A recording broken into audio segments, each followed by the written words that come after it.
योगेश्वरः कृष्ण हाथ जोड़ा पार्थो धनुर्धरः तत्र श्रीर्विजयो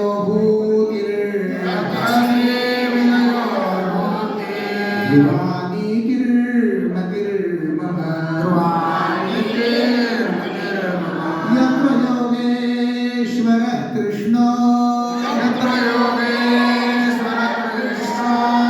प्रमाथो धनुर्धरः श्रीर्विजयो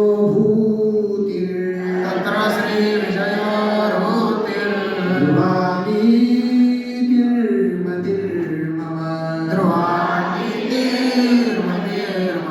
हरि ओम तत्सदिति श्रीमद्भगवद्गीता उपनिषत्सु ब्रह्मविद्यायां योगशास्त्रे श्रीकृष्णार्जुनसंवादे मोक्षसंन्यासयोगो नाम अष्टादशोऽध्यायः। तस्मै श्री गुरुचरणार्पणमस्तु। एक श्लोक सगळ्यांनी मागे म्हणायचा आहे. यदक्षर पदभ्रष्टं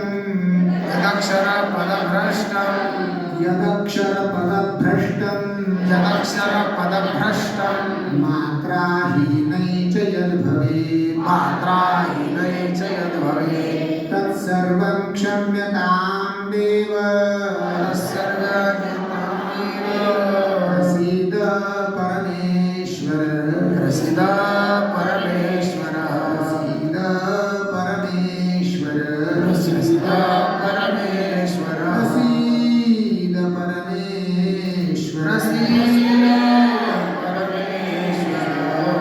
शांति शांति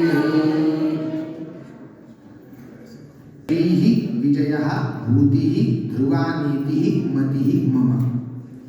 हा कोणी म्हटलेला श्लोक आहे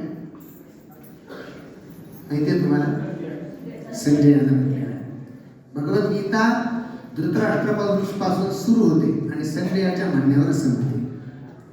आणि ज्ञानेश्वर महाराजांनी या श्लोकाला सगळ्या श्लोकांचं, सगळ्या भगवद्गीतेचं आणि सगळ्या महाभारताचं सार म्हणून गौरविले. सगळ्याचं सार एवढंच काय, यत्र यत्र म्हणजे जिथे. योगेश्वर भगवान श्रीकृष्ण ज्या ठिकाणी आहे, यत्र योगेश्वर हा कृष्ण. सगळ्या योगांचा आणि सगळ्या योगांचा ईश्वर असलेला परमात्मा श्रीकृष्ण ज्या ठिकाणी आहे. यत्र धनुर्धर हा पार्थ, धनुष्य धारण करणारा. धनुष्य धारण करणारा म्हणजे काय? आपल्या कर्मामध्ये सतत प्रवृत्त असलेला, जागृत असलेला असा धनुर्धर अर्जुन ज्या ठिकाणी आहे. म्हणजे कृष्ण आणि अर्जुन जिथे एकत्रितपणे आहेत तिथे काय मिळतं? तत्र श्रीही, त्या ठिकाणी लक्ष्मी आहे, त्या ठिकाणी विजय आहे, त्या ठिकाणी ऐश्वर्य आहे आणि त्या ठिकाणी कायम टिकणारी नीती आहे. ध्रुवानीती. ध्रुवानीती म्हणजे काय? तर कायम टिकणारी नीती. एक फक्त दोन ओव्या बघा खालच्या. चंद्र तेथे चंद्रिका, शंभू तेथे अंबिका आणि संत तेथे विवेका असं लिहिते. लक्षात आली का? चंद्रिका म्हणजे काय? चंद्रिका म्हणजे चंद्र नाही, कारण चंद्र अगोदर आलाय. चंद्रिका म्हणजे चांदणं, चंद्राचा प्रकाश. सूर्य असताना चंद्रिका असते का चंद्र असताना चंद्रिका असते? चंद्र तेथे चंद्रिका. शंभू तेथे जिथे भगवान शंकर असतात तिथेच पार्वती असणार आहे. राम तिथे, महाविष्णू तिथे, विठोबा तिथे, तसं शंभू तिथे अंबिका. भगवान शंकर जिथे आहेत तिथे शिव जिथे आहे तिथे शक्ती आहे ना. शंभू तेथे अंबिका आणि संत तेथे विवेक. म्हणजे काय रे? निवड करण्याची क्षमता. चांगलं काय आणि वाईट काय हे निवड करण्याची क्षमता, त्याला विवेक म्हणतात. निवड करण्याची ताकद. चुकीचं काय आणि बरोबर काय हे वेगळं करून पाहण्याची ज्या बुद्धीला ताकद आहे त्या बुद्धीला विवेक म्हणतात. ती विवेकाची बुद्धी. म्हणून विवेक कुणाकडे असतो? संसारी माणसाकडे असतो का संतांकडे कोणाकडे असतो? संत. संसारी माणसाला नाही कळत ते. संत राव तेथे कटक. आता दोन तीन मिनिट सांगतो बरं. राव तेथे कटक. राव म्हणजे काय? राजा. तुम्ही थांबा बरं 2 मिनिट. आम्हाला थोडा मुलांशी संवाद साधायचा म्हणून मी बोलतो. राव म्हणजे काय? राजा. आणि कटक म्हणजे सैन्य. कटक म्हणजे तर सैन्य कुठं असतं? जिथं राजा असेल, राजाच्या जवळ एखाद्या सामान्य माणसाच्याकडे सैन्य असतं का? त्याला सैन्य पोचता येईल का? नाही. जो राजा आहे त्याच्याकडे सैन्य असतं. त्याच्यानंतर सौजन्य तेथे सोयरीक. सोयरीक म्हणजे काय? सोयरेपण. बरं, सोयरेपण. सोयरेपण म्हणजे काय? सोयरा या शब्दाचा अर्थ एकमेकाची सोय जाणणारा, त्याला सोयरा म्हणतात. एकमेकाची सोय जाणणारा. जे आपले सोयरे असतात, सोयरा म्हणजे नातेवाईक. नातेवाईकाच्या ठिकाणी सुजनता असते की नाही? चांगलं पण कुठं वापरलं जातं? जास्तीत जास्त नातेवाईकांच्या ठिकाणी वापरलं जातं. वन्नी तेथ दाहक सामर्थ्य. वन्नी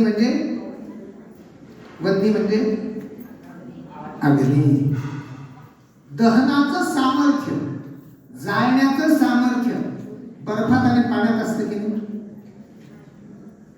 तरी म्हणा, नाही तर नाही तरी नाही. मग कशात असतं? अग्नीमध्ये असतं. त्याचप्रमाणे गुरु तेथ ज्ञान. श्री गुरु जिथे आहेत त्याच ठिकाणी ज्ञान असतं. मग ज्ञान कशाला म्हणायचं? गुरूंच्या ठिकाणी ज्ञान असतं, बरोबर. मग ज्ञान कशाला म्हणायचं? शब्दाचं ज्ञान, बोलता येतं ते ज्ञान नाही. ज्या ठिकाणी व्यापक असलेल्या परमात्म्याचं अनुभवाच्या रूपानं दर्शन होतं ते आत्मदर्शन जिथे आहे त्यालाच ज्ञान म्हणा. ज्ञानी आत्मदर्शन. आणि आत्मदर्शन कशाला म्हणायचं? तर दर्शनी समाधान आधिवैसे. ज्याच्या चेहऱ्यावर सतत समाधान आहे, ज्याची दृष्टी वखवखलेली नाही, ज्याला कोणाकडून कशाची अपेक्षा नाही, काही मिळवायचं नाही, असा जो समाधानी आहे तो समाधानी आत्मदर्शनानं संपूर्ण संयुक्त आहे, पूर्ण आहे, अशा प्रकारचा असतो. म्हणजे समाधान, आत्मदर्शन, ज्ञान आणि गुरुत्व या 4 गोष्टी हातात हात घालून चालणारे आहेत. हे ज्ञानेश्वर महाराजांनी का सांगितलं? हे ज्ञानेश्वर महाराजांनी एकाच गोष्टी करता सांगितलं. जिथे श्रीकृष्ण आणि अर्जुन असतो तिथेच या सगळ्या गोष्टी असतात. श्रीकृष्ण आले, मला सांगा, कामधेनू आणि कल्पतरू आणि चिंतामणी यांना बरोबर पदार्थ घेऊन चालावं लागतं का?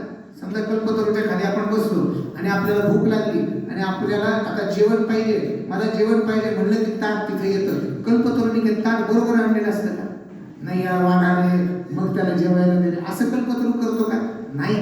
त्याची ती अंगभूत शक्ती आहे.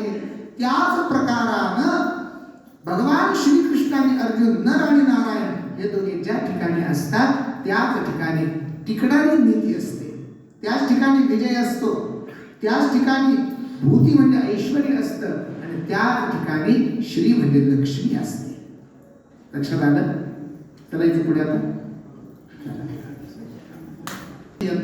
तत्सर्वं क्षम्यतां देव प्रसीद परमेश्वर हा श्लोक आपण शेवटी म्हणतो.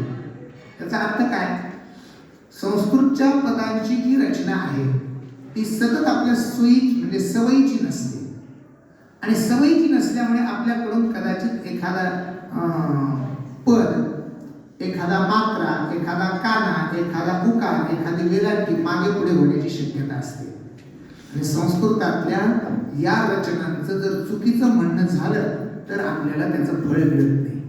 पण शेवटी देवाला असं म्हणायचं असतं, देवा माझ्याकडून अक्षर, पद हे जर भ्रष्ट झालं असेल, हे जर चुकलं असेल, त्याच्यानंतर काना, मात्रा, वेलांटी, उकार याने जर हीन माझं पद झालं असेल तर सर्व क्षम्यता देवा, माझी मला क्षमा करा बरं आणि माझ्यावर प्रसन्न व्हा अशी करुणा भागून मग देवाची क्षमा मागितली की आपोआप देव ते सगळं आपल्याला पूर्ण करून देतो. अशा प्रकारचं शास्त्र सांगितलेलं आहे. चला बघूया आता काय करायचं. अर्धी ओवी जीव लावून वाचायची. आता फक्त 180 ओव्या राहिलेल्या आहेत. सगळे